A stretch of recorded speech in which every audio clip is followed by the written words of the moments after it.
Sexo o violencia, clasificación familiar.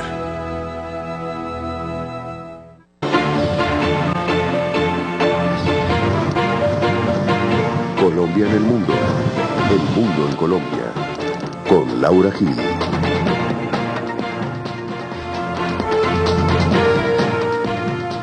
Buenas noches, soy Laura Gil y esto es Hashtag Internacional, un programa para debatir temas de Colombia en el mundo y el mundo en Colombia. Nuestro hashtag para el día de hoy es #Venezuela. Bienvenidos.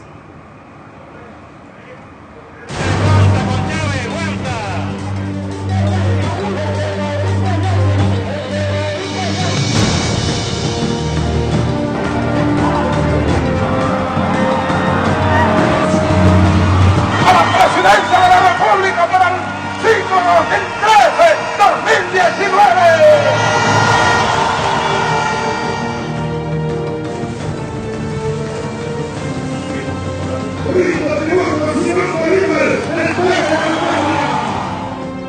Ustedes elijan a Nicolás Maduro. Si él no puede estar aquí por alguna razón sobrevenida, se juramentará ante el Tribunal Supremo. ¿Cuándo? No dice. ¿Dónde? Tampoco dice. Por alguna razón él resultaba inhabilitado, por cualquier razón, el compañero Nicolás Maduro era el encargado. Ese gran abrazo entre Nicolás Maduro y Diosdado es el propio abrazo que se fabrica para mostrar una unidad que no existe. Este es un momento donde debe privar nuestro espíritu institucional, patrio y democrático que tenemos los venezolanos.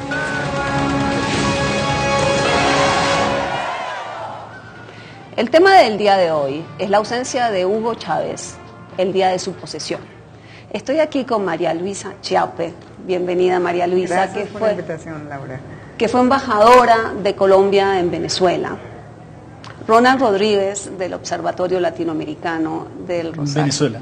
Observatorio de Venezuela. Me disculpo. Del Observatorio de Venezuela de la Universidad del Rosario, y Fabián Sanabria, el director del Instituto Colombiano de Antropología e Historia. ¿Qué tal, Laura? Comienzo con una pregunta para ustedes. Esas imágenes que vimos hoy muestran ¿qué? María Luisa. En primer lugar, las primeras que vimos muestran el apoyo popular que tiene el presidente Chávez y que tiene el chavismo, que no es ningún secreto para nadie, que fue demostrado en los resultados electorales de las dos últimas elecciones.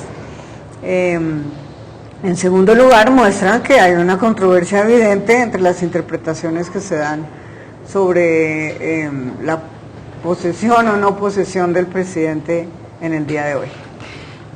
Una controversia evidente. ¿Hay limbo jurídico o no hay limbo jurídico a partir de hoy en Venezuela?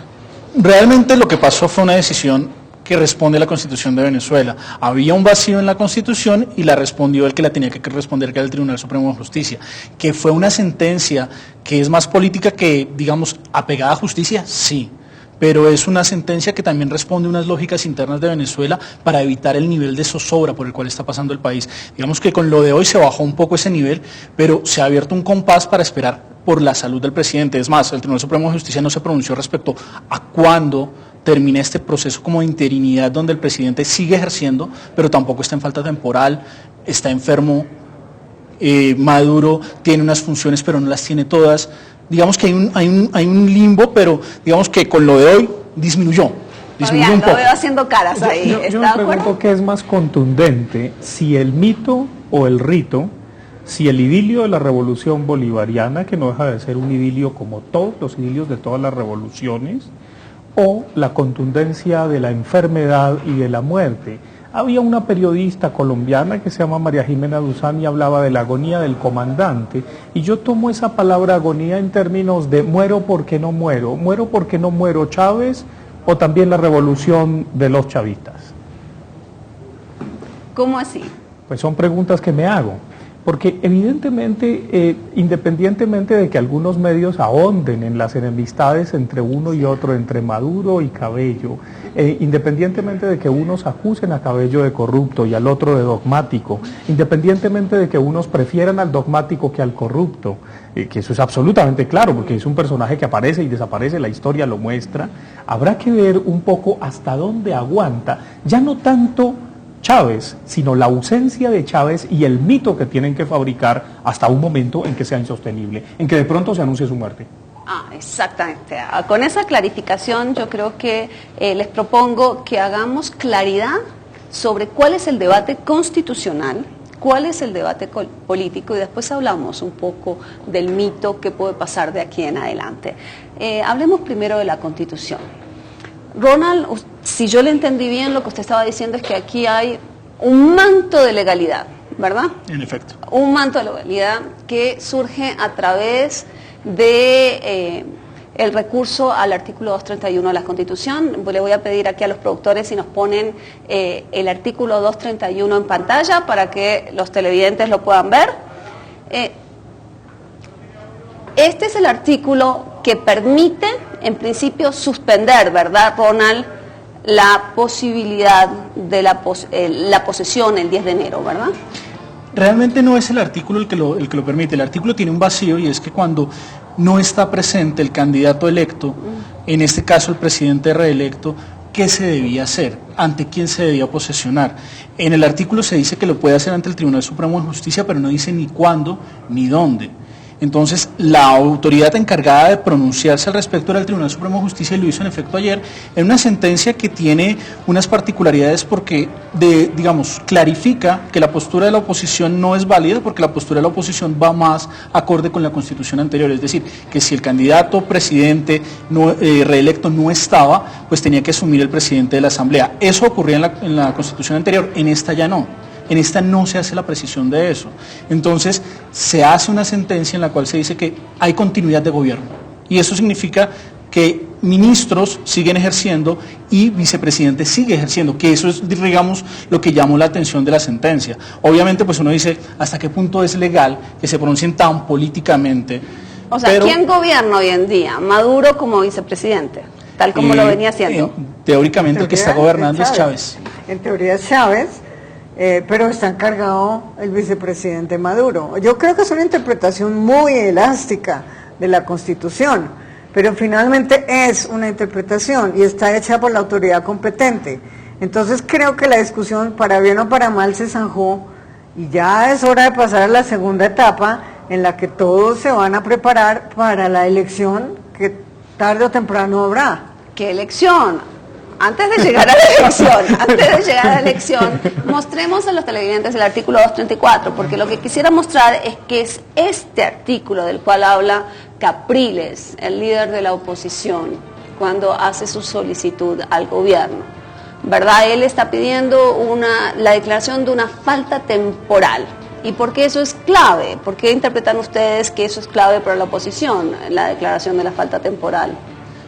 Bueno, porque en buena medida políticamente ahí haría que la oposición, que el chavismo no tenga tanto tiempo, porque están ganando tiempo con el vicepresidente, los ministros, todo el aparato gubernamental, y evidentemente al convocar a nuevas elecciones, pues se empiezan a ver ciertos seguidores de uno y otro lado, de Cabello y de Maduro. Porque esto se abraza. ¿Pero por qué están hablando de elecciones ya? O sea, estoy confundida porque me están hablando de elecciones. La falta temporal lo que permite es que se declara la vacancia.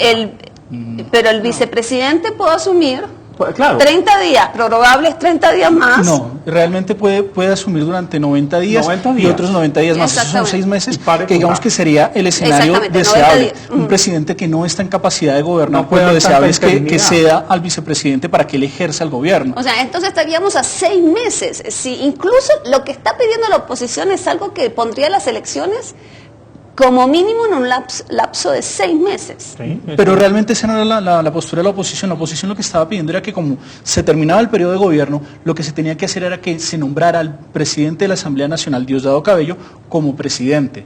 Eso ocurre dentro del anterior marco constitucional venezolano. Sin embargo, en esta nueva constitución, si asume el presidente de la Asamblea Nacional, se está dando lugar a la falta absoluta. Entonces, por eso el gobierno decía, no podemos dejar que asuma Diosdado, porque eso es dar fácticamente el entendido que se ha declarado la falta absoluta.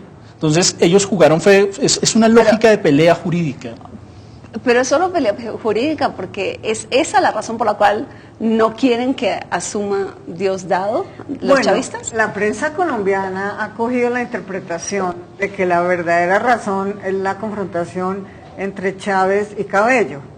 Yo creo que evidentemente, entre Maduro y Cabello.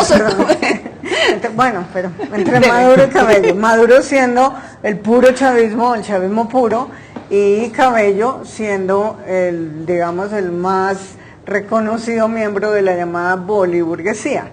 Es cierto que Maduro y Cabello pertenecen a dos facciones distintas del movimiento chavista. Hay muchas otras más, pero no creo que esa sea la razón principal que ha llevado al gobierno a buscar esta interpretación elástica de la Constitución. Yo creo que la razón principal, como lo han señalado otros analistas, es que quieren ganar tiempo para la convocatoria a una nueva elección. Esa es la razón. No creo que la pugna entre Maduro y Cabello sea tan irremediable, sea tan definitiva. La prueba es que se pusieron de acuerdo en estos días precisamente para esa interpretación. Pues es evidente que en estos días sí se ponen de acuerdo, como cuando usted está peleando con su esposo, salen ante los medios diciendo yo me amo profundamente, y se presenta el idilio de la pareja feliz con el señor, la señora, la parejita y los dos French poodle. Y eso es perfectamente el idilio kunderiano, que puede ser una parejita de niños jugando la revolución bolivariana o la revolución cubana o lo que uno quiera, porque son idilios perfectos que se construyen cultural y socialmente. Lo que me interesa a mí, evidentemente ahorita no van a pelear, pero sí van a ganar tiempo para convocar a unas nuevas elecciones.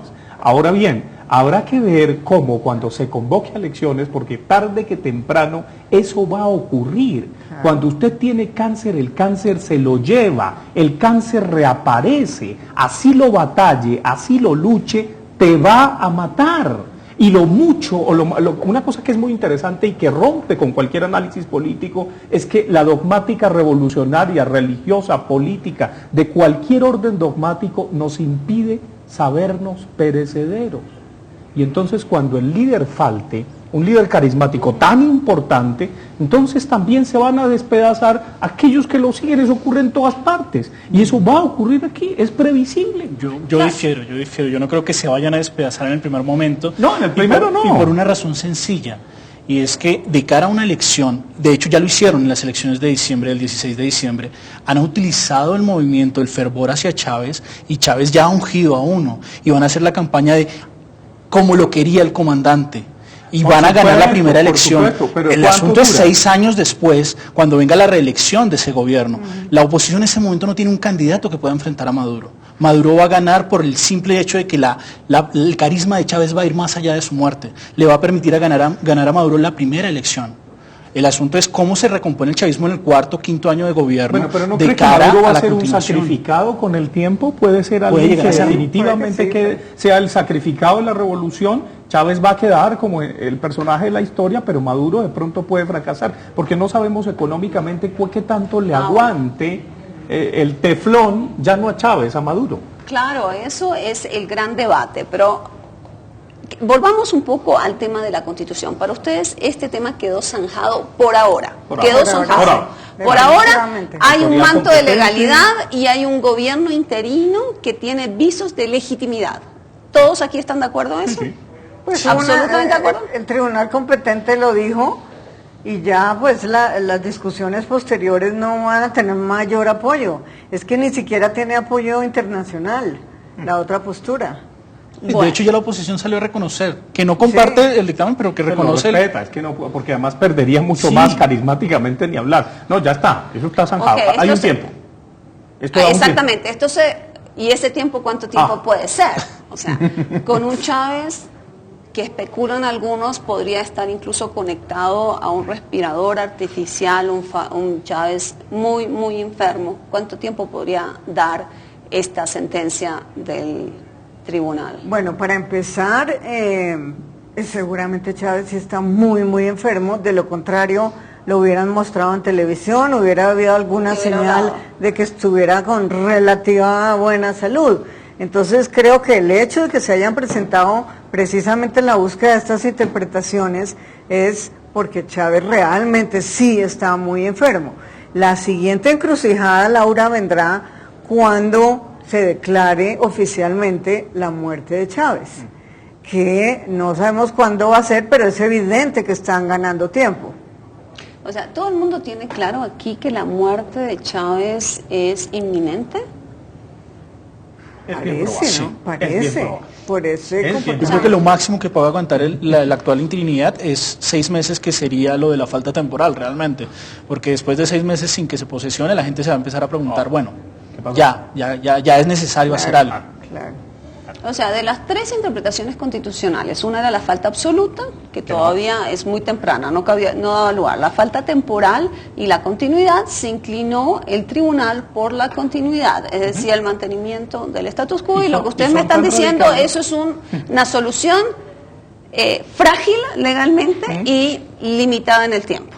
No sabemos cuánto. Pero dictada por la autoridad competente. Sí, pero son tan radicales que se lanzaron la continuidad y yo creo que en un tiempo tendrán que declarar la falta absoluta. ¿Cuándo? Esperemos. La falta absoluta sin pasar por la falta temporal. Claro, no va a haber falta temporal, no va a haber, porque es que estos son bueno, ahora vamos a hablar la muerte o la declaración de la gravedad. De la gravedad, claro. Pues sí. O sea, la falta absoluta. La falta absoluta. Falta absoluta. Vamos a ver falta absoluta. Vamos ahora a hablar con un médico que ha venido reportando sobre la salud de Chávez de una manera un poco misteriosa, con fuentes que ha mantenido como un periodista de manera secreta, pero que lo ha hecho, digamos, lo viene haciendo desde hace muchos meses. Antes de hablar con él, yo les quería preguntar, ustedes que conocen tanto Venezuela, ¿cómo ven ustedes la sensación en Venezuela, el secretismo que hay en relación al cáncer de Chávez? ¿Qué se siente en Venezuela? ¿Hay reclamos? ¿Hay gente que quiere saber más? ¿Cómo se palpa eso allá? Yo haría una comparación, yo no sé si ustedes me perdonen o la comparación, pero veo una connotación tan vaticana. No por el rojo cardenalicio, por el escarlata cardenalicio propiamente, pero es tan similar a cuando un papá está tan malito que lo van a poner a hacer la última bendición. Algo similar ocurre con estos regímenes y con lo que está ocurriendo en Venezuela. ¿Hasta cuándo? Yo no sé estos escarlatas cuándo lo van a mantener, pero veo un poco algo similar con la metáfora religiosa. Fabián, desde que empezamos este programa, usted lo que me está tratando de decir que este programa no lo tendríamos que haber hecho con politólogos, sino con psicoanalistas para entender la relación pueblo venezolano Chávez. Hay unos elementos culturales fascinantes, pero es que es fascinante. Usted que estuvo embajadora, yo creo que debe estar, esto es genial. O sea, es genial en términos literarios, en términos culturales, es maravilloso. El análisis político se rompe ante estas cosas extraordinarias. Pero realmente no ha habido, Ronald, las demandas, las exigencias para conocer más, como por ejemplo las que se presentaron aquí cuando no estaban claras las condiciones de salud del vicepresidente. Yo el año pasado estuve 2 veces en Caracas, una al inicio del año y otra después de la elección de Chávez. Y se dieron 2 ambientes diferentes.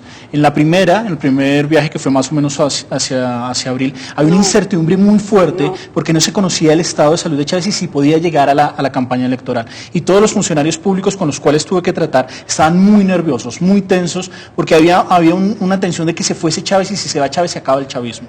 Sin embargo, cuando regresé después de octubre, antes de que Chávez cayese en este estado lamentable en que se encuentra ahorita, todos estaban como calmados porque el chavismo continuaba y tenían 6 años más de statu quo, para estar ahí, y todos estaban muy calmados. Una vez Chávez anuncia, vuelve la incertidumbre. Yo creo que los venezolanos están en un movimiento de incertidumbre todo el tiempo respecto a la salud de su líder. Sin embargo, el pueblo acepta la posición oficial. Si el sector oficial dice que Chávez se está recuperando, todos aceptan que se está recuperando. Ninguno, ni siquiera el funcionario soterradamente te dice al oído, no, yo creo que ya se va a morir. No, todos tienen una línea bastante clara de estamos con el comandante hasta el final. Y tiene unas particularidades que en efecto lo hacen un caso de estudio. Yo me considero afortunado estudiando Venezuela. Uno todos los días tiene algo nuevo. Sí. Yo creo que los líderes de la oposición han sido muy claros en reclamar información más precisa sobre la salud del presidente. Inclusive la Iglesia Católica en Venezuela se pronunció al respecto. Entonces, voces que claman por una transparencia sí las hay, pero es un régimen autoritario y como tal está actuando. Bueno, tenemos aquí al aire al doctor José Marquina, desde la Florida, que nos va a hablar de la salud del presidente Chávez. Ahora, unas palabras de advertencia. El doctor José Marquina ha prácticamente acertado en todo lo que ha publicado en su cuenta de Twitter sobre la salud del presidente Chávez. Prácticamente en todo, y se ha vuelto uno de los canales de información más importantes sobre este tema que se ha mantenido en tanto secreto. Nadie conoce sus fuentes, pero es hoy en día una referencia obligada. Doctor Marquina, muy buenas noches. Buenas noches, muchas gracias. Doctor Marquina, aquí estamos hablando de los escenarios que enfrenta Venezuela de aquí en adelante, y yo quería preguntarle ¿cuál es el mejor escenario que con la limitada información que tenemos disponible, la que usted dispone, la que ha venido publicando y su propia interpretación, cuál es el mejor escenario para el presidente Chávez desde el punto de vista de salud? Bueno, mira, el mejor escenario pudiera ser una recuperación de las complicaciones, déjame aclarar, las complicaciones operatorias, una recuperación milagrosa de las operaciones operatorias, pudiera ir a un proceso de rehabilitación y pudiera regresar a Venezuela y darle un mensaje de despedida a los venezolanos, pero lamentablemente el cáncer pues continúa progresando, el cáncer ya ha fallado muchos tratamientos, y pues la enfermedad va a llegar al punto que va a crear la difusión orgánica y lamentablemente pues va a venir el fallecimiento del presidente. Fíjate algo muy importante hoy que sucedió, y quiero hacer una pequeña pues reflexión al sentido común, ¿no? Hoy Venezuela vivió momentos bastante difíciles, inclusive, bueno, mira, el presidente Chávez, yo creo que el país, inclusive sus mismos partidarios, con un mensaje solamente de unos 20 o 30 segundos del presidente Chávez, por televisión, por teléfono, por cualquier cosa, mira, hubiera cambiado mucho el panorama, inclusive hubiera ayudado mucho a sus partidarios, pues a calmar toda esta situación de incertidumbre. El presidente ni siquiera hoy, en un momento crítico y grave para Venezuela, donde él debió haber estado presente asumiendo el gobierno, ni siquiera pudo llamar 15 segundos por el teléfono.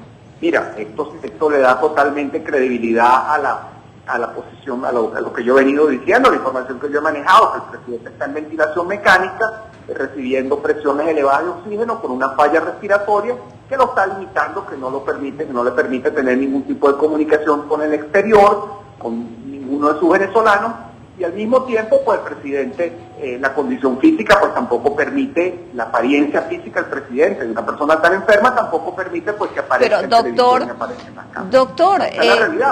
doctor, ¿usted cree que el presidente Chávez está consciente? No, el presidente está sedado muy profundamente para poderle suministrar ese tipo de ventilación mecánica. La ventilación mecánica, mira, un tubo endotraqueal, que eso ocasiona pues bastante dolor, bastante malestar, y además la persona tiene que estar muy, pero muy sedada para que exista la sincronización entre la respiración de la persona y la respiración del ventilador. Eso tiene que estar perfectamente sincronizado, y si la persona está despierta, la persona pues no va a sincronizar y no va a hacer el proceso de ventilación, no va a ser el adecuado, y pues puede venir una baja en los niveles de oxígeno. Pero doctor Marquina, la ventilación mecánica de la que usted habla, esto es lo que le dicen sus fuentes, esto no ha sido confirmado por el gobierno venezolano, ¿verdad? No ha sido confirmado, pero fíjate, el tratamiento, si revisamos, en cualquier persona hace un Google o cualquiera hace una búsqueda en la internet, si revisamos que el tratamiento de la falla respiratoria es ventilación mecánica, es oxígeno a presiones elevadas, eso no hay duda, o sea, se sabe, por supuesto, que una persona, pues, una falla mecánica, una falla respiratoria, el tratamiento es eso. En caso de que el presidente no estuviera entubado con una falla respiratoria, mira, sería algo gravísimo porque y inclusive no pudiera sostener la vida, porque llegará el punto en el cual se canse, llegará el punto pues que no se pueda oxigenar suficientemente los tejidos y pues tenga problemas con el compromiso con la vida. Doctor, ¿usted tiene claro qué tipo de cáncer padece el presidente Chávez? El presidente fue un ratomiosarcoma que le comenzó a nivel del área de la pelvis. Mira, y fue un caso, fue algo muy, muy triste, como comenzó el ratomiosarcoma el presidente, que comenzó en junio del año pasado, cuando fue a Cuba y fue diagnosticado erróneamente con un absceso. Pero fíjate lo grave de esto, ¿no? De lo primitivo de la medicina en Cuba. En vez de drenar ese acceso como se drena en la época moderna, como lo drenamos actualmente, a través de una tomografía, a través de una aguja, y se hace un drenaje por una tomografía, sin necesidad de intervenirlo quirúrgicamente. No, el presidente fue operado para drenar el acceso, cosa que se hacía, hace 30 años en la medicina, pero en la medicina moderna eso no se practica. Entonces, el presidente, lamentablemente ha sufrido una cantidad de complicaciones, producto de los errores de la medicina en Cuba, producto de la falta de experiencia de los médicos que lo están tratando actualmente. ¿Usted cree que el tratamiento que ha recibido el presidente Chávez no ha sido el acertado? No, los resultados dicen lo que es, ¿no? El presidente fue diagnosticado en mes de junio del 2011 con una enfermedad sumamente agresiva. La expectativa del ratomiosarcoma puede ser 24 o 36 meses, pero en este caso, vemos que inclusive es inferior a la expectativa de vida. La enfermedad ha progresado, no ha tenido ningún tipo de respuesta al tratamiento. Fíjate, en el caso, por ejemplo, en el mes de marzo, al presidente le dieron 30 tratamientos de radiación, le dieron tratamientos de quimioterapia, y la enfermedad volvió a tener la recurrencia en el mes, y mucho más agresiva que nunca, en el mes de octubre. Ya ha continuado progresando y ya prácticamente este punto de la enfermedad ya le está comprometiendo las funciones vitales del presidente, como la respiración, la función renal.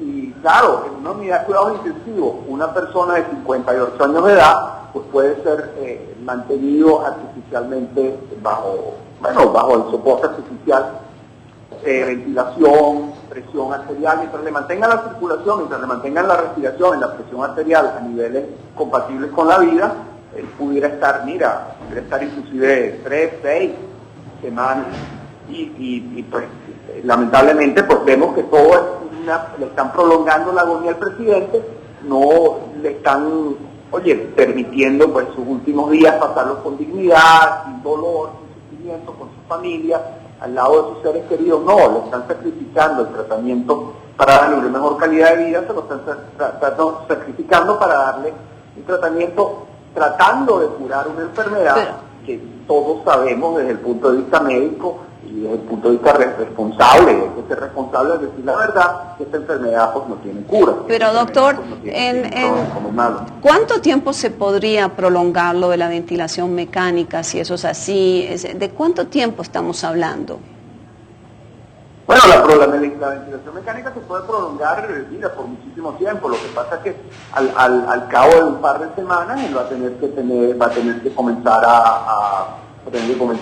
a pensar en una posible traqueostomía, si lo continúan en ventilación mecánica, para pues en este caso pues ser ya un paciente ventilado crónicamente y pues tendría que tener una traqueostomía. La intubación endotraqueal es recomendada por las primeras 2 semanas, pero una vez que pasan esas 2 semanas, ya pues los médicos tratantes tienen que comenzar a pensar en una ventilación, en una traqueostomía para hacer un poco más fácil este proceso de ventilación del paciente.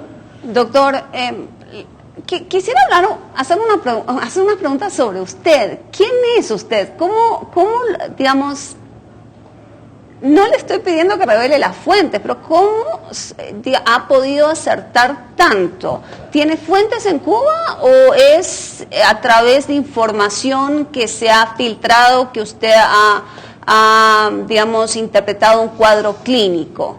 ¿Cómo ha podido lograr tanta información sobre la salud del presidente que se mantiene tan secreta? Mira, esa es la pregunta que siempre me hacen. Todos estos temas los vamos a discutir en otro momento. Eso en este momento no, por razones, no vamos a comprometer la fuente. La información que yo he dado es información que se ha comprobado. He tenido problemas, ha habido mucho más hermetismo en tener información, en recibir información, y eso fundamentalmente. ¿Quién soy yo? Mira, soy un médico venezolano, común y corriente, como cualquier médico. ¿Cuánto hace que está en Florida? Me vine para acá, para los Estados Unidos, terminé mis estudios en Venezuela, me vine para acá, para los Estados Unidos, tengo 4 especialidades, todas son reconocidas por el Board de Medicina de acá de los Estados Unidos. Mi vida normal, pero muy preocupado por mi país, muy preocupado porque la gente en Venezuela sepa lo que está sucediendo. Mira, a mí me preocupó muchísimo en el mes de marzo, en el mes de abril. Yo le dije mucho a los venezolanos, mira, y había que llamar a la reflexión. Esta crisis se iba a ver, y esa era la gran preocupación, y mira, te lo digo de corazón, de verdad, esta era la gran preocupación. Íbamos a elegir un presidente que no iba a poder asumir el gobierno, y lo dije muchas veces, y revisa las informaciones, las declaraciones de prensa que di. A partir de diciembre el presidente va a mostrar un deterioro bastante grave en su condición de salud. Entonces, claro, esa era la gran preocupación. También yo lo dije 2 semanas anteriormente, el presidente no lo puede asumir. Y ahora en este momento hay que ser responsable. Mira, lamentablemente el presidente tiene un proceso muy grave, no va a poder ejercer la presidencia, y en Venezuela va a tener que empezar a pensarse en un proceso de transición. Que sea quien sea el presidente de los venezolanos, perfecto, pero lo más importante es que, mira, un país necesita tener claridad en su futuro, en proyectos, en desarrollo, no vivir la incertidumbre que estamos viviendo ahora en Venezuela, que no se sabe qué va a pasar mañana. Doctor, es una cosa que ningún país lo vive. Claro, pero doctor, como no sabemos lo que va a pasar mañana, yo le iba a hacer una pregunta. ¿Podemos saber cuál va a ser su próximo trino sobre la salud del presidente Chávez? El próximo, no, pues en la medida que tenga información, mi próximo Twitter, no, mi próximo tweet, ¿no? Su próximo tweet, sí. No, mira, yo recibo información, lo que sea, y te voy a ser sincero, mira, uno a veces, hoy por ejemplo, fue un día muy triste para mí, ver tanto enfrentamiento entre los venezolanos, ver tanto odio, ¿no? Mira, ojalá uno pudiera hacer algo para contribuir, no para ningún sector político, para contribuir en que los venezolanos bajen un poquito ese discurso de odio que existe dentro del país. Y mira, mi próximo, yo en la medida que yo recibo información, yo inclusive la paso, yo muchas veces estoy viendo un paciente, otro paciente, chequeo, qué información tengo, la he dado entre paciente y paciente. Muchas veces la gente tiene la impresión de que yo estoy sentado todo el día en una computadora, que no tengo nada que hacer. O sea, ¿usted trina entre sala de operación y sala de operación? Sí, yo en la tarde pues realmente tengo mi trabajo con los pacientes, y bueno, entre un paciente y otro pues uno tiene alguna información, paso alguna información, pero mira, es que hay cosas en la vida que el cariño por el país de uno, por las raíces, por las preocupaciones de tantos momentos difíciles que están viviendo los venezolanos ahora. Mira, eso lo afecta a uno, la tristeza positiva que se vive en Venezuela, de todos los sectores, el sector de oposición de los chavistas es triste, perdón. Doctor, una última pregunta para usted, y es una pregunta difícil de hacer teniendo en cuenta la situación que vive el presidente. ¿Usted cree que si él está sedado y con ventilación mecánica podría ser despertado, digamos, para que grabe un último mensaje al pueblo venezolano? Mira, si le logran controlar las fallas respiratorias, yo creo que la razón por la que el presidente no ha dado un mensaje es por lo avanzado de las fallas respiratorias.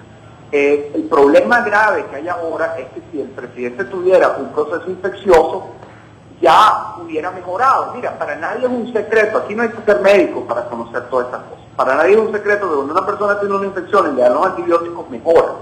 Pero si no mejora es porque algo más está sucediendo. Yo creo que el presidente, el hecho de que no está mejorando, es muy probable porque el ratomiosarcoma hace metástasis muy frecuentemente en sus etapas terminales a nivel del pulmón. Es muy probable que el presidente tenga ya invasión del pulmón, del ratomiosarcoma, tenga problemas con el intercambio de gases y probablemente por esa razón no ha enviado el mensaje a Venezuela.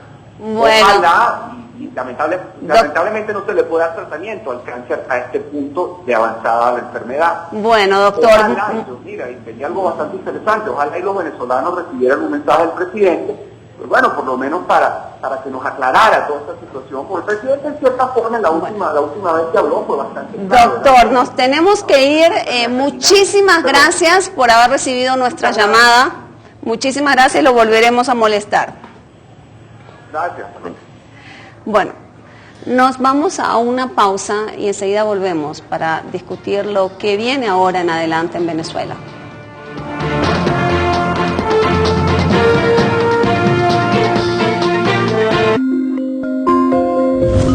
Ya regresa el análisis en Hashtag Internacional.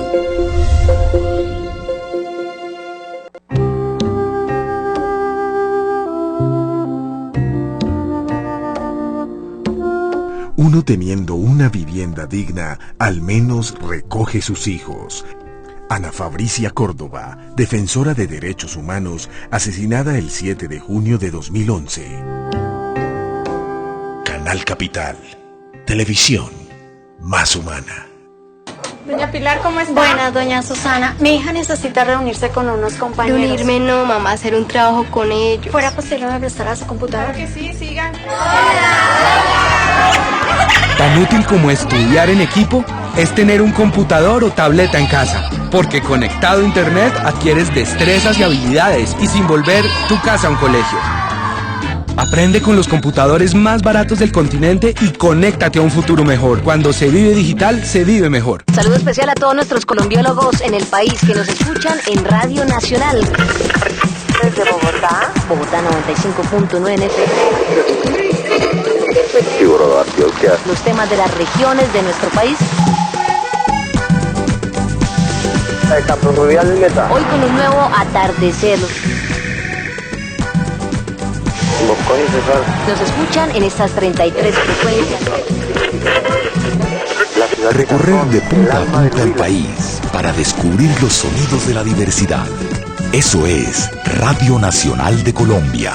Colombiología al aire. En el marco de la Ley de Víctimas y Restitución de Tierras, Ley 1448 de 2011, el juez primero civil del Circuito Especializado en Restitución de Tierras de Valledupar informa que el 8 de octubre de 2012 fue admitida solicitud de restitución de tierras sobre el predio perteneciente a la parcela número 20, el cual forma parte del predio de mayor extensión denominado El Toco, ubicado en el departamento de Cesar, municipio de San Diego, corregimiento Los Brasiles. Por tanto, las personas que consideren que tienen derechos sobre el mismo pueden comparecer dentro de los 15 días siguientes ante el Juzgado Primero Civil del Circuito Especializado en Restitución de Tierras de Valledupar, ubicado en la calle 16B, número 983, segundo piso, edificio Leslie. Para más información consultar www.restituciondetierras.gov.co. Estamos cumpliendo. Prosperidad para todos.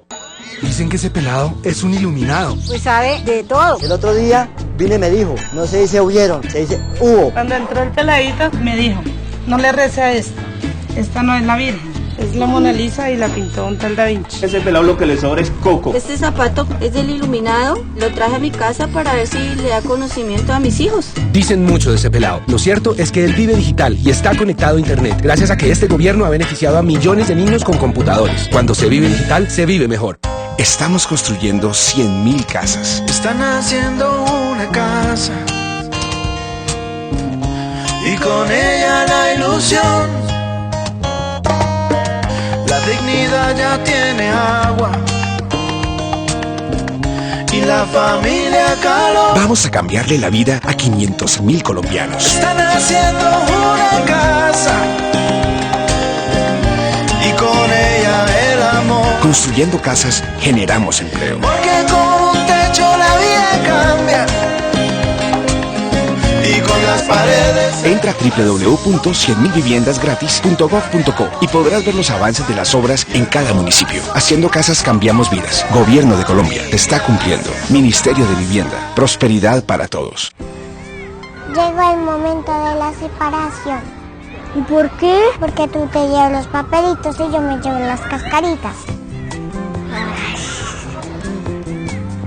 Clasifica ya en bolsas diferentes los residuos orgánicos e inorgánicos. Separa, los recicladores hacen el resto. Programa Basura Cero.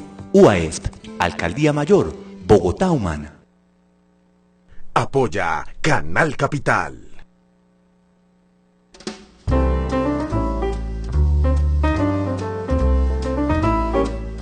El primer pecado de la humanidad fue la fe. La primera virtud, la duda. Carl Sagan, científico estadounidense. Canal Capital. Televisión más humana. El análisis continúa en #internacional.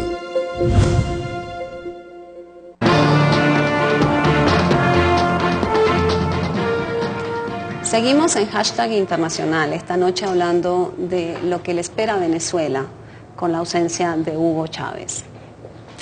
Aquí tuvimos a Marquina, si lo quieren seguir, su cuenta de Twitter es @Marquina04, que ha estado trinando sobre la salud del presidente Chávez, y estoy llena de mensajes, algunos como Fernando 1836 y William Murzin dice, el doctor Marquina especula mucho, otros dicen, por ejemplo, Carlos Hernández nos dice que los cables de Wikileaks confirmaban la gravedad de la enfermedad del presidente Chávez. Bueno, cualquiera de las cosas de lo que ahí se lo dejamos a los televidentes para que juzguen lo que crean sobre la salud del presidente Chávez. Lo que parece muy claro es que sí está muy grave, que sí es una situación en la que no está presente.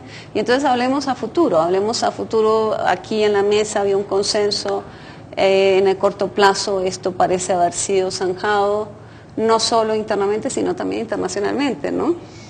¿Quiénes fueron estos 20 países que apoyaron, digamos, esta posesión sin posesión hoy en día? Estaba todo Petrocaribe.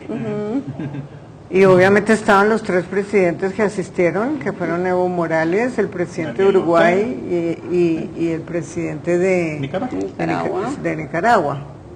Entonces, esos personalmente, obviamente tiene el apoyo de todos sus aliados y no tiene en este momento esa interpretación el rechazo ni siquiera de los Estados Unidos, porque ya Estados Unidos se pronunció y diciendo que ese es un problema interno de Venezuela y que los venezolanos deben arreglar.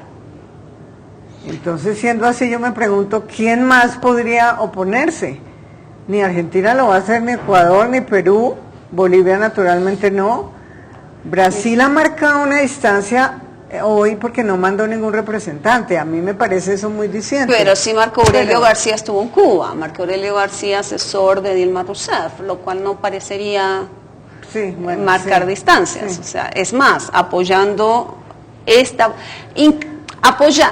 Marco Aurelio García apoyó la continuidad, la interpretación de la continuidad antes que el Tribunal Supremo la hiciera pública. Que no había ningún problema. No veía ningún problema el gobierno de Brasil con eso. Pero entonces listo, zanjado este problema, Chávez se agrava, Chávez falta temporalmente o de manera absoluta. ¿Qué escenarios ven de aquí en adelante? Bueno, empezamos a hablar de Maduro y Cabello. Bueno, pero declarar la falta, evidentemente el vicepresidente... Pero la falta, ¿usted ve la posibilidad de que haya una falta absoluta? Para eso tiene que haber deceso para que haya falta. Y la declaran. Deceso o una enfermedad incurable que nos incapacita. Exactamente, pero ¿ustedes ven posibilidad de una falta absoluta si hay enfermedad que se prolongue? Claro, porque si no se les revierte. ¿Es posible que no la declararan? No, pero si pretenden tenerlo conectado un montón de tiempo, eso se les puede revertir y se les acaba su mito. Ojo, eso es una cosa muy preocupante. Se les puede ir del otro lado.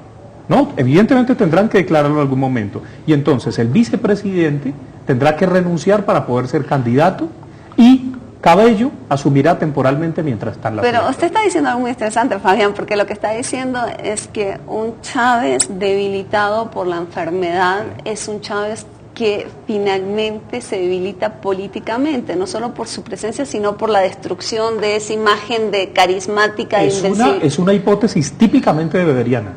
Beberiana. Aquí tenemos que tener muy en cuenta el rol que tienen los líderes. Este es un terrible líder carismático y en el momento en que el líder falta, evidentemente la falta agrieta muchas cosas.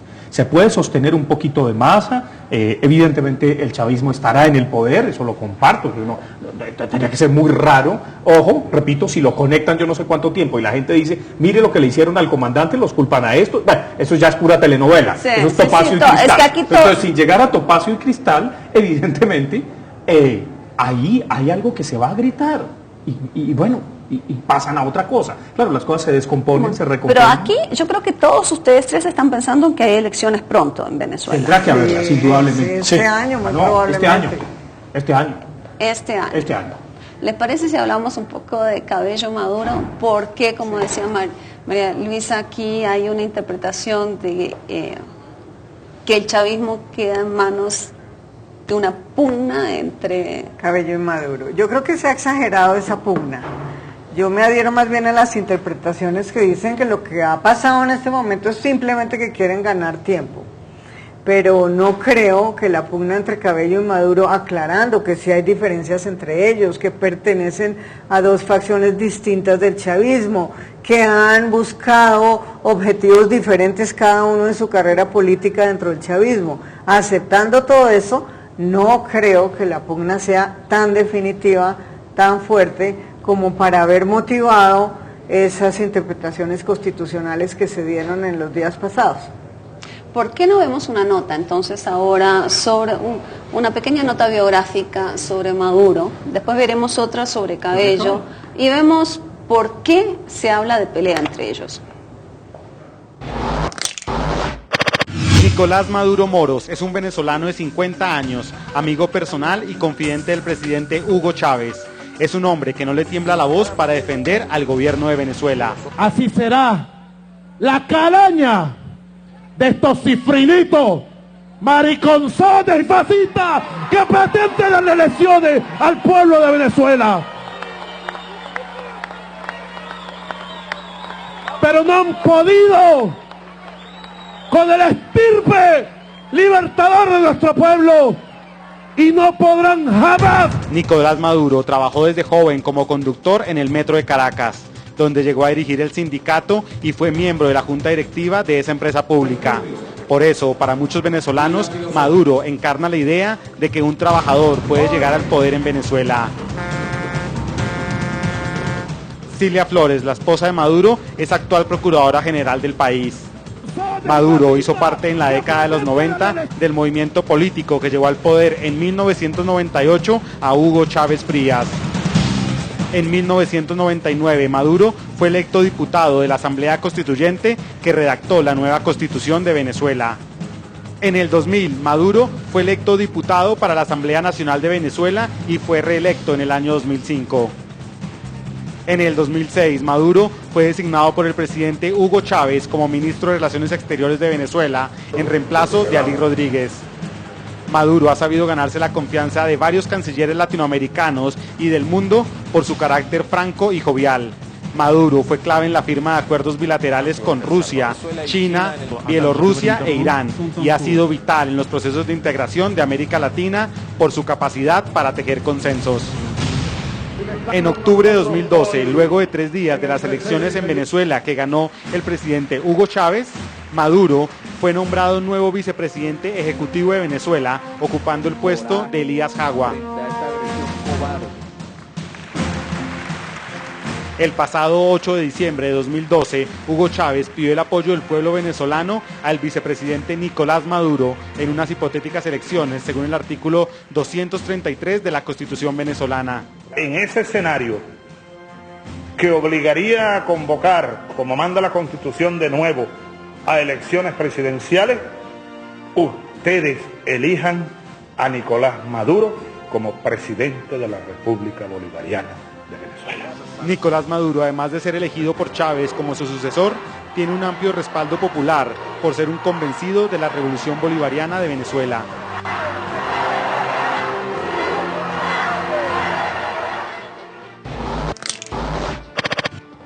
Bueno, aquí @mediarse nos acaba de mandar un trino que dice: Maduro es el camino que tiene Venezuela. En otras palabras, Maduro es garantía de estabilidad. ¿Están de acuerdo? Indudablemente es el ungido, es el elegido.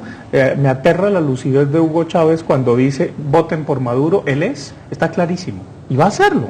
Pero es el camino a la estabilidad, Ronald, solamente porque Chávez lo designa o porque más. Él mismo ha ganado sus propios réditos. Es interesantísimo. Yo creo que lo que cambió la noche del sábado 8 de diciembre fue precisamente que por primera vez en todos los 14 años de Revolución Bolivariana, Hugo Chávez nombró a un sucesor, por primera vez, y de inmediato le transfirió la continuidad de la Revolución Bolivariana a este líder. Ahora, si Maduro logra mantenerse, es elegido presidente, en un caso hipotético, dura 6 años, el asunto para Maduro va a ser bastante particular, porque Maduro tiene dos opciones. Una, convierte al chavismo en una especie de movimiento político como el peronismo en Argentina y lo vuelve un poder político de larga data que participe políticamente, o se radicaliza, además porque pues Maduro no es un radical en términos con los militares, pero sí es un radical ideológico políticamente, se radicaliza y tratando de interpretar esa voluntad del líder inmolado hasta el último momento,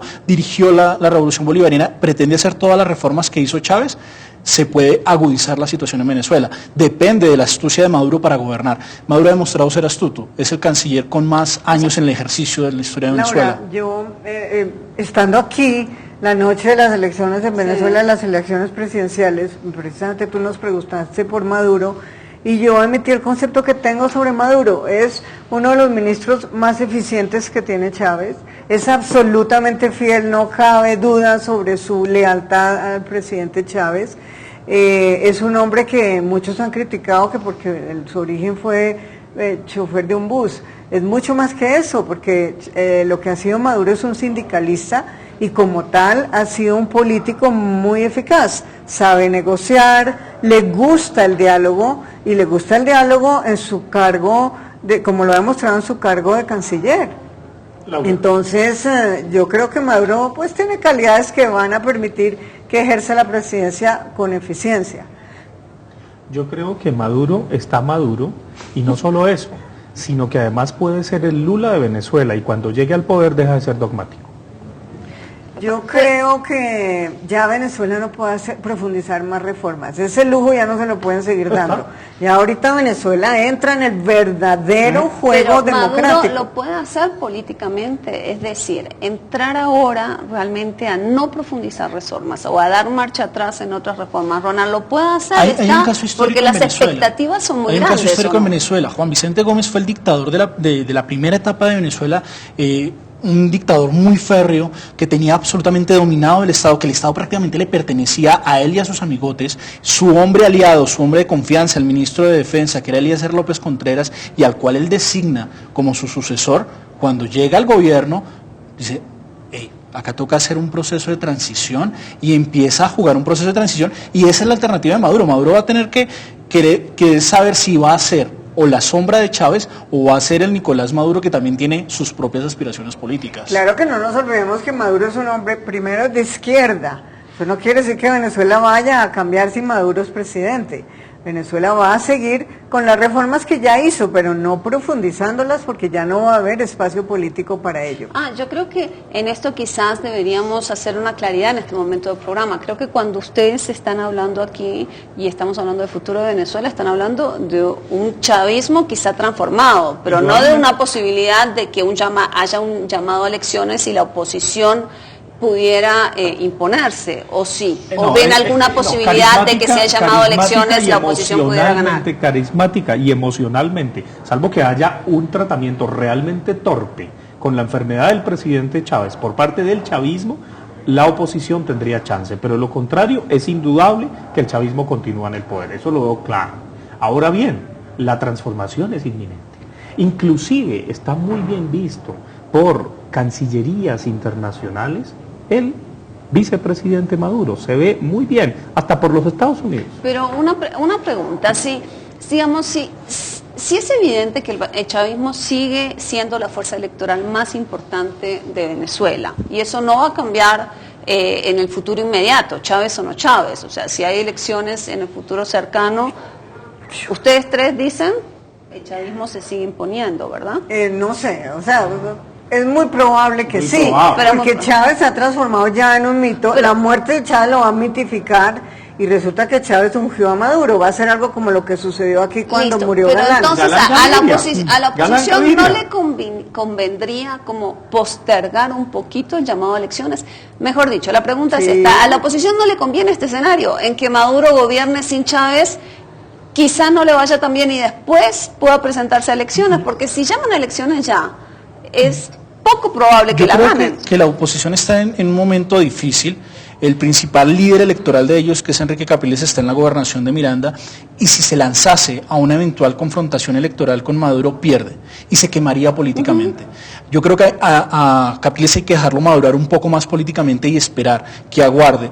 Van a tener que sacar un candidato, qué sé yo, un Julio Borges. Pero no lo han podido producir en todos estos años, no lo van a poder producir ahora. No, yo creo que la oposición sí ha ido haciendo un proceso de transformación y que hoy tiene una salida democrática. Tiene un líder electoral que es Capriles, pero también tiene un líder político que es Ramón Guillermo Aveledo. Entonces hay un proceso, tienen fisuras, tienen dificultades, tienen peleas, pero en este momento, en el momento de una elección eventual contra Nicolás Maduro, el candidato que salga de la oposición va a perder. Así que van a tener que ser muy estratégicos en el manejo del futuro de la candidato. oposición es solidarizarse con la enfermedad de Chávez, es una paradoja. Yo apuesto por eso. Tiene que decir, respetamos todo lo que está, por eso es evidente, porque es que tiene a todo el mundo encima. Va a tener que apelar a la institucionalidad. Cualquier traspiés aparentemente en sus interpretaciones contrainstitucionales que haga el chavismo, la oposición tendrá que denunciar. Yo tengo un escenario particular ahí, y es que la oposición a lo que le está jugando es a que Nicolás Maduro pueda llegar a la presidencia, pero en una eventual fisura del chavismo a mitad de camino y un fortalecimiento de la oposición pueden jugar una revocatoria de mandato. Y ahí está el escenario para ellos a la mitad del periodo presidencial. Pero miren una cosa, no solamente hay fisuras al interior del chavismo, obviamente que hay fisuras al interior de la oposición. Y si no fuera por esas fisuras, pues ya muchas más en la oposición. No, digo, si no fuera por esas fisuras hubieran ganado más gobernaciones, pero no se pusieron las pilas, no hicieron la campaña unidos, y por lo tanto cada uno vio por sus intereses separadamente y a veces con apatía, tanto que donde habían ganado en la elección anterior perdieron las gobernaciones. Eso es imperdonable, me parece que la oposición en eso se descuidó tremendamente. Aquí mismo lo dijimos la noche de la elección, el discurso de Capriles fue un discurso absurdo, fue un discurso... que no preparaba en nada un futuro político de la oposición. Lamentable, no proponía nada.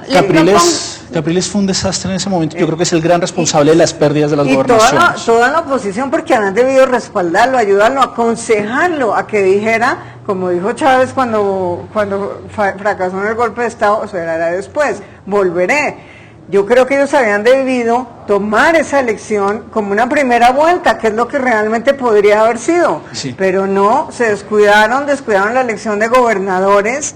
Ahora los coge por sorpresa el agravamiento de la enfermedad de Chávez. Estaban todos en vacaciones de Navidad, no hubo pronunciamientos importantes de Capriles en todo este tiempo, lo cual es absurdo, porque realmente yo sí creo que es el candidato que más posibilidades tendría en una elección pronta, que es lo que va a haber. Y la oposición no se puede marginar en esas elecciones, ya no tiene tiempo de buscar otro, porque lo que haría era profundizar las diferencias que hay entre ellos. Pero lo podrían quemar políticamente. Pero yo y ahí pierden. ¿Cuál es el valor real de Capriles? El valor real de Capriles es que logró coger a 2.600.000 venezolanos y pasarlos de un lado al otro. Y en el corto plazo, el proceso de elección va a darle una victoria al chavismo, y eso se sabe. Un candidato con 2 derrotas, y que incluso con una victoria parcial en Miranda, porque tampoco es que haya ganado mucho en Miranda. En Miranda ganó la gobernación, pero la asamblea estadal le pertenece al chavismo. O sea, tiene una gobernabilidad en Miranda que también va a ser difícil. Tendría que renunciar a la gobernación de Miranda para poder ser candidato. Hay una serie de dificultades que lo que harían es que Capriles cometa un suicidio político. Yo creo que lo que puede hacer la oposición en este momento es buscarse la segunda figura de a bordo. ¿Quién es? Ramón Guillermo. Pero es que la oposición misma se encargaría entonces de que no vuelva a resurgir Capriles. Yo creo que él ya ganó y tiene que seguir cosechando sobre esa ganancia, seguir apareciendo, porque para un político no aparecer en una elección... Es fatal. Sí, es fatal, se pierde. Bueno, les propongo que miremos entonces quién es Cabello y hablemos. En vez de hablar de las fisuras de la oposición, hablemos un poquito de las fisuras del chavismo. ¿Son o no fisuras? Diosdado Cabello Rondón es un venezolano nacido en el estado Monagas el 15 de abril de 1963. Es uno de los seguidores más leales y radicales de Hugo Chávez. Diosdado Cabello es considerado el líder del ala militar del chavismo, pues estudió en la Academia Militar de Venezuela, graduándose como licenciado en Ciencias y Artes Militares en 1987. Cabello fue oficial activo del ejército hasta febrero de 1992, cuando participó en la intentona golpista liderada por Chávez en contra del mandatario Carlos Andrés Pérez. En el año 2000, Diosdado Cabello fue nombrado vicepresidente de Venezuela por 2 años, hasta que fue sustituido por el periodista José Vicente Rangel. En el 2002, Diosdado Cabello asumió la presidencia durante unas pocas horas como presidente temporal de la República Bolivariana de Venezuela. Sí, lo juro. Tras el fracaso del intento de golpe de Estado contra Chávez.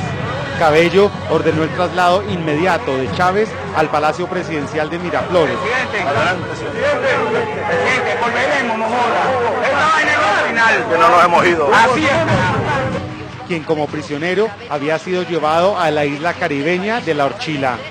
En el 2002 fue nombrado ministro de Interior y Justicia, cargo que ejerció por 1 año, tiempo en el que también fue director de la Comisión Nacional de Telecomunicaciones. En 2004 se convirtió en el gobernador del estado Miranda, entidad de la que forma parte Caracas, hasta que en las elecciones regionales de 2008, Cabello pierde la gobernación de Miranda frente al exalcalde de Baruta, Enrique Capriles Radosky. En 2008, Chávez nombra a Cabello jefe de la cartera de Obras Públicas por 1 año. En el 2011, Diosdado Cabello pasó a formar parte de la bancada oficialista en la Asamblea Nacional y luego fue nombrado presidente de la Asamblea Nacional de Venezuela.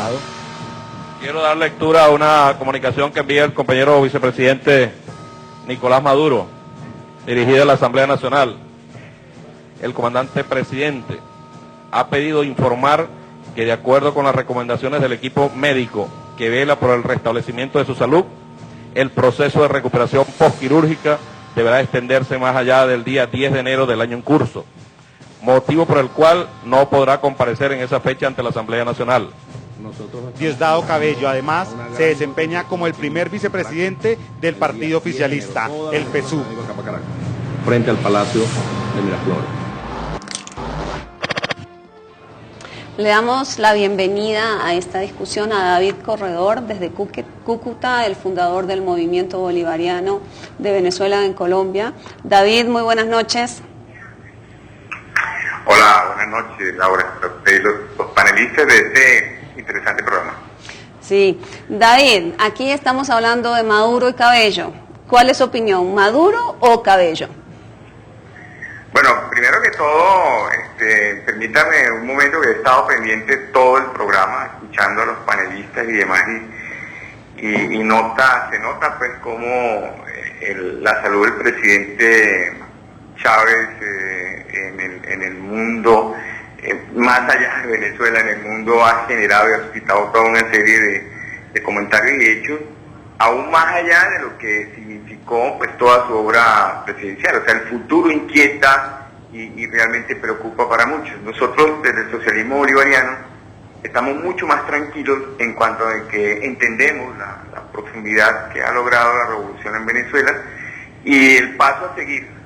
Evidentemente estamos de acuerdo, el estado del presidente Chávez es delicado y nosotros personalmente no creemos en milagros, creemos en la ciencia y algunos fenómenos científicos que pudieran ocurrir, pero no es el caso por ahora por lo que estamos viendo y escuchando.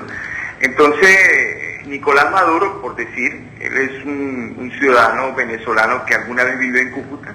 Él hizo el 5º primaria y primero bachillerato aquí en Cúcuta, huyendo pues de la persecución de la izquierda en la década del 60, fue traído por su papá y vivió aquí en Cúcuta, estudió una escuelita por acá cerca donde vivimos nosotros, y está bastante, digamos, conectado a la realidad de lo que es la revolución, el pensamiento del presidente Chávez en cuanto a lo político, ¿verdad? Y estamos de acuerdo, nosotros no vamos a poner en discusión la designación del presidente Chávez ya en horas antes de su intervención quirúrgica, y lo acompañamos y lo apoyamos, pues, y esperaremos David, continúe en su éxito la revolución bolivariana con Nicolás Maduro.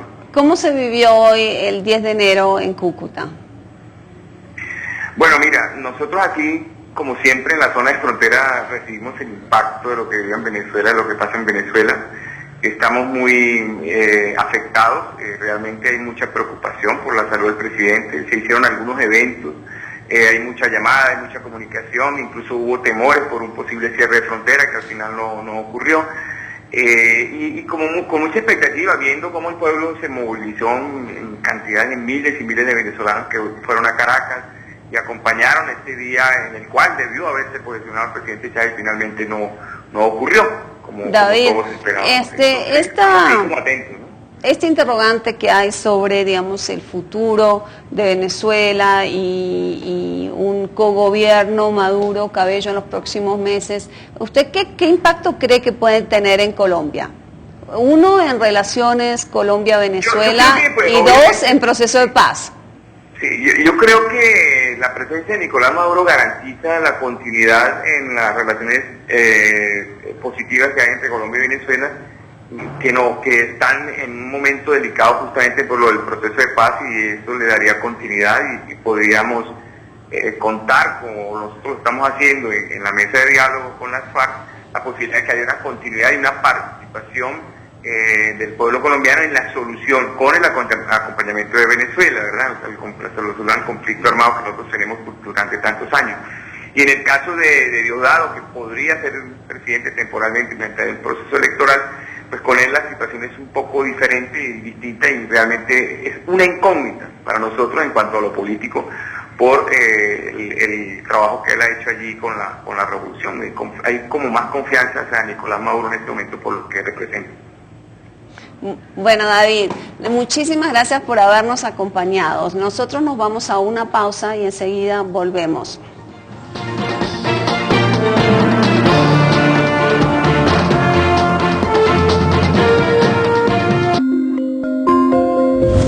Ya regresa el análisis en Hashtag Internacional. El próximo jueves 17 de enero, hagamos memoria, recuerda el genocidio en Urabá. Gloria Cuartas, exalcaldesa de Apartadó, acusa. 4 personas: Rito Alejo del Río, Pedro Juan Moreno,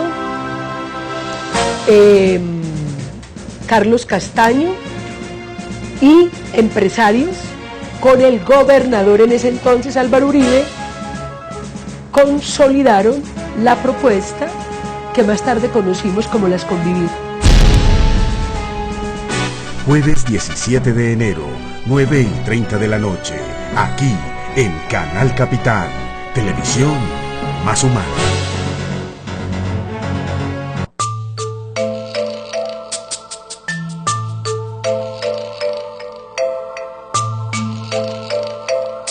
Una mano más una mano no son 2 manos, son manos unidas.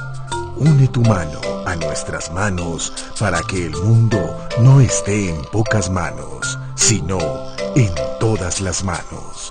Gonzalo Arango, escritor colombiano. Canal Capital, televisión más humana. El análisis continúa en Hashtag Internacional.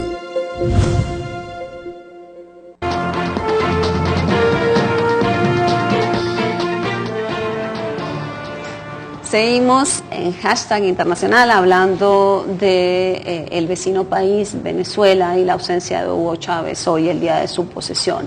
Estábamos hablando con David Corredor, el fundador del movimiento bolivariano en Colombia, que nos decía que digamos que sus simpatías se inclinaban más hacia Maduro, ¿verdad? Mi pregunta para ustedes es, ¿quién es más garantía en la mesa de negociación, Cabello o Maduro? Indudablemente Maduro. No solamente tiene los afectos del gobierno colombiano y de la canciller, sino que probablemente tiene mucha más credibilidad y mucha más madurez en el mejor sentido, Pero creo que es un gran la pregunta diplomático. que me queda entonces, porque ustedes todos aquí han dicho, María Luisa dice, se exagera la pelea entre Maduro y Cabello, y Maduro es mucho mejor opción, y aparte Chávez ha ungido a Maduro como su sucesor. La pregunta es entonces, ¿por qué se habla de una pelea? ¿Cuál es la verdadera pelea? ¿Cómo nos explican cómo se ve Cabello ya? El chavismo es un movimiento muy grande, no es un movimiento único. De hecho, en su momento, cuando se crea el Partido Socialista Único de Venezuela, que fue la primera alusión que se hizo, saltan las fuerzas políticas y dicen, no, tiene que ser unido, no único. Y el Partido Comunista, que era un partido de tradición en Venezuela, dice, yo mantengo mis banderas, yo no las puedo quemar para unirme a este partido. Y el partido Patria para Todos también dice lo mismo. Y en la construcción política de Venezuela, las bases también se separan del PSV. Los colectivos no quieren hacer parte de la lógica del partido porque ellos tienen su propia dinámica. El chavismo no solo tiene la división entre Maduro y entre militares y civiles, incluso los propios civiles a su interior tienen varias divisiones entre partidos políticos, y los propios militares tienen unos militares que son una línea muy afecta pero ¿quién es más cercano al ejército? Cabello. Entonces, ¿cómo se zanja eso? El ejército tampoco es tan monolítico. Exacto. O sea, según muchos analistas, Cabello solamente representa una facción del ejército, que es una facción mucho más moderada, pero hay otra que no está representada por Cabello. Entonces tampoco se puede decir que Cabello es el representante del ejército. La ventaja que tiene Cabello es que tiene entre sus militares leales varios que tienen mando de tropa, y eso le da una importancia particular, pero no, en efecto todas las Fuerzas Armadas no son monolíticas. Hay un sector institucionalista que ni siquiera es chavista. Hay un sector al interior del chavismo que disgusta de Cabello, porque Cabello lo consideran un personaje corrupto. Exactamente, eso. ¿Sí? ¿Por qué se vincula tanto a Cabello con la corrupción? Por su lógica, digámoslo así, con la oliburguesía. Él es muy cercano a los empresarios que se han hecho ricos durante este periodo en Venezuela. Así como el chavismo desplazó a toda una clase económica dominante en Venezuela, pues esa clase económica dominante fue reemplazada por una nueva, y esa nueva tiene varias relaciones con Cabello. Y él personalmente también es un hombre que tiene sus propios negocios. Entonces, en pocas palabras, Cabello tiene muchos intereses personales económicos que no tiene Maduro. Okay. Estamos ya hacia el final del programa. Mi pregunta tiene que ver con Colombia. En esta situación de interinidad, si se prolonga, ¿qué debe hacer el gobierno colombiano? ¿Cómo debe actuar? ¿Y cómo debe plantarse frente a lo que puede suceder en Venezuela en el futuro?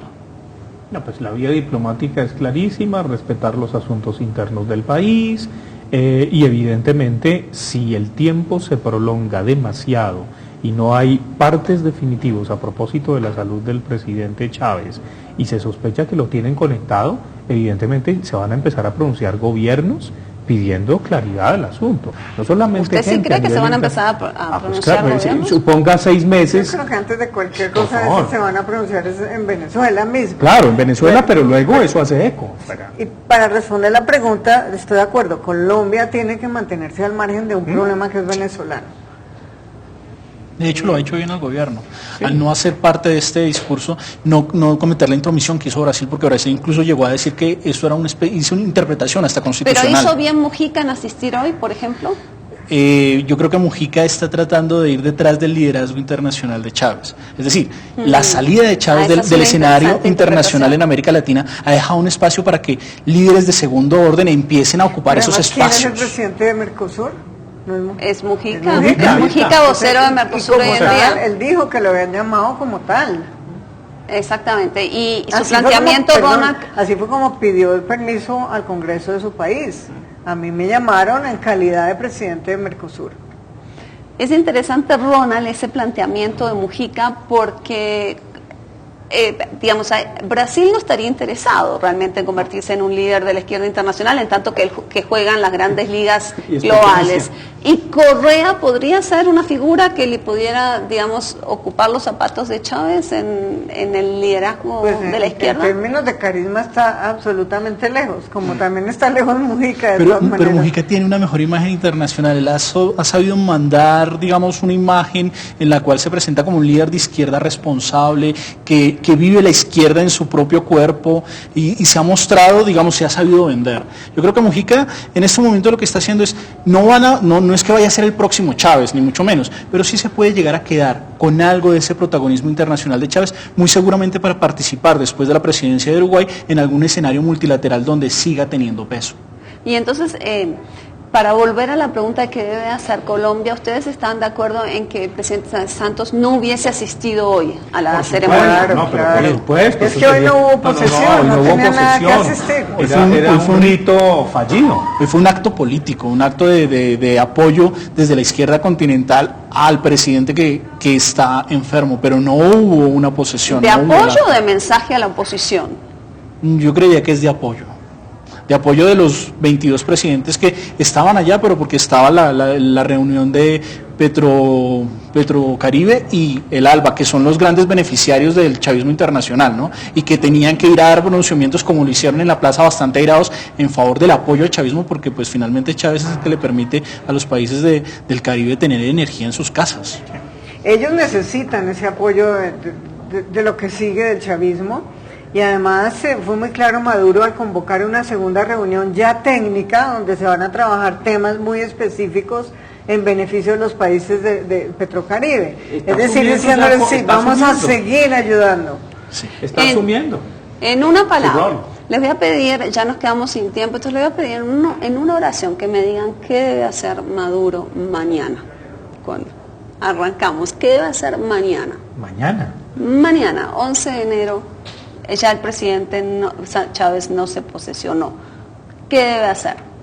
Usted estaba diciendo tiene que ser muy astuto. Tiene que ser muy astuto y tratar de, en el tiempo que él ejerza un poder más fuerte en Venezuela, ir solucionando problemas, sobre todo del orden económico. ¿Radicalizar o moverse hacia un pragmatismo? No, yo creo que es más hacia un pragmatismo y hacia arreglar las falencias económicas que tiene la revolución, que no van a permitir. En campaña tendrá un discurso radical, pero también tiene que mover los hilos de una manera no radical, moderada, y repito, cuando llegue al poder tendrá que ser otra cosa.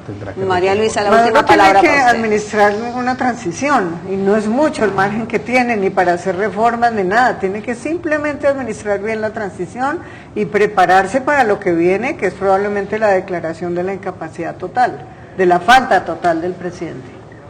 Nosotros nos vamos, muchas gracias por acompañarnos esta noche.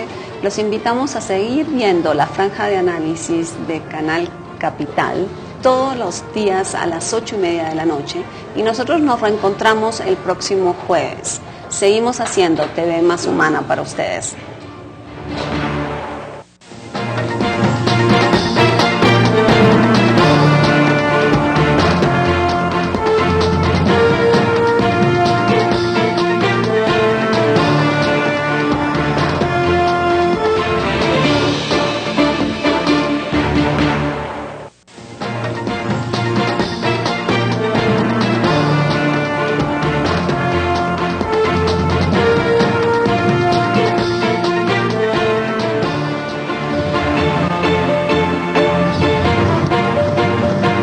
Colombia en el mundo en Colombia, con Laura Gil.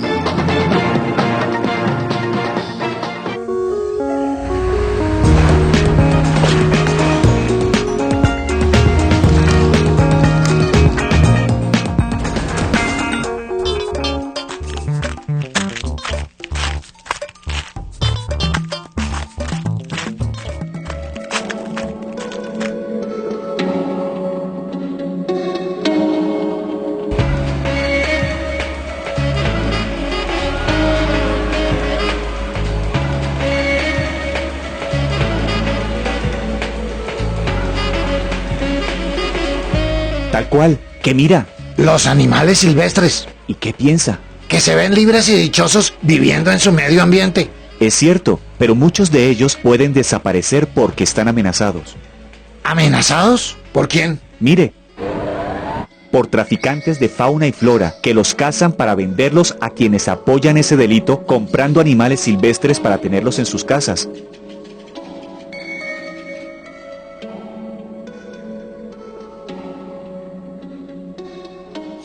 ¿Y acaso a quién le gusta que lo encierren y le quiten la libertad? Que nos dejen aquí tranquilos.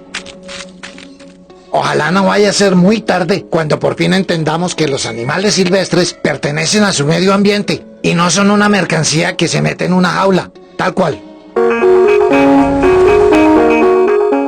El siguiente programa es para todas las edades. No contiene escenas